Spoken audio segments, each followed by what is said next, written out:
kerak bo'lsa, o'zim topib olaman. Ko'nglimdagini olaman. Bekor aytibsan. Erkak kishi xotin kishining yaxshi yomonligini qayerdan biladi? Men qiz bolani bir marta hovli supurishini ko'rsam, bas, darrov bilaman. Ana yur. Yur. Biroq. Ana ko'ryapsanmi? Ana. Qara. Sayyora-ku.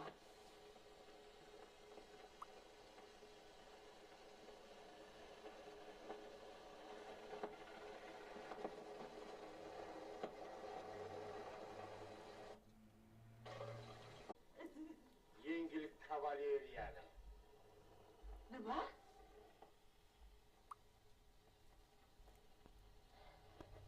Mana qizim, ko'ryapsanmi? Kim meni kelinim bo'lsa, mana shuni hammasi o'shaniki.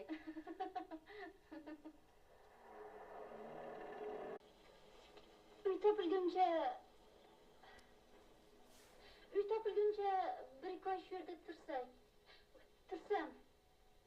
Shuni sizdan so'ragan edim. Jonim bilan kirgitdim. Uyimni to'la sizniki. Voy, qo'shnim chiqyapti. Tanishing. Assalomu alaykum. Salom, ertadan xush kelibsiz.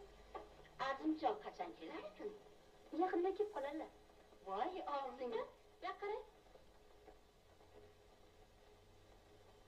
Sirday qiz, ha, chiroyli. Ha, shuni kelin qilmoqchiman. Polis yozganlar-ku. Nima deb yozgan edi? Axir sizga sovg'a qilmoqchilar. Ha, surpriz. Mana u qo'shnim bilan u surpriz nima degan narsa ekan deb o'ylab o'yimizga yetmasak-a? O'g'lingiz uylandilar. Nima? Voy, o'lmasam. Chindan-a?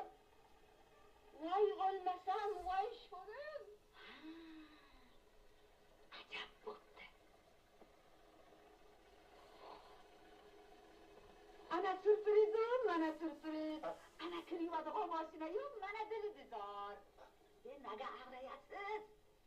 Agar farzandni ota-onadan beso'roq uylanishi sürpriz bo'lsa, xotirjam bo'ling. Bizning uyimizda bunday sürpriz hech qachon bo'lmaydi.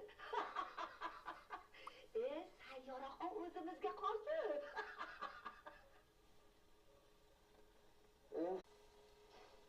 U tabiya o'g'limga munosib emas.